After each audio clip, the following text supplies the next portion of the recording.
অনেক আগেই জামাত শিবির ছাত্র শিবির ছাত্রদল যুবদল বিএনপি তারা হাইজ্যাক করে দিয়েছে। সাধারণ মানুষ শুনবে।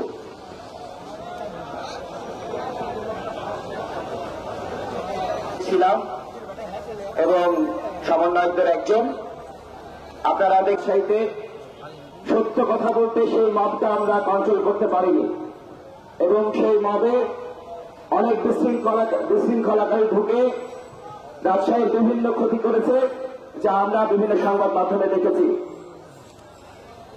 কারা এরা বা কিভাবে তারা সাধারণ শিক্ষার্থীদের মধ্যে ঢুকে এই বিশৃঙ্খলা তৈরি করলো সেটা আমাদের নিয়ন্ত্রণের মধ্যে নেই।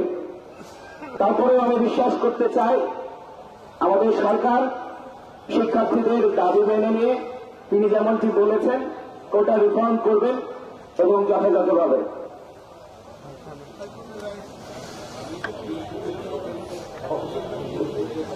আমি এই মাইকের আওয়াজ যতদূর যাচ্ছে আমি সকল সাধারণ শিক্ষার্থীরা যদি কেউ আমাকে শুনতে পায়, আমি রাকিব আফসার অর্ণব বলছি 0 পয়েন্টের আমাদের অবস্থান কর্মসূচি থেকে সকলকে পিছিয়ে সরে যাওয়ার আহ্বান জানাচ্ছি।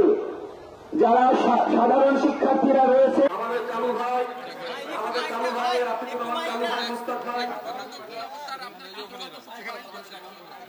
আমরা সারাদিনই এই সাহেববাজার 0 পয়েন্ট সহ বিভিন্ন গুরুত্বপূর্ণ শহরের মোড়গুলি অবস্থান কর্মসূচি ঘোষণা করেছি। তারই অংশ হিসেবে এখানে আমরা অবস্থান নিয়েছি।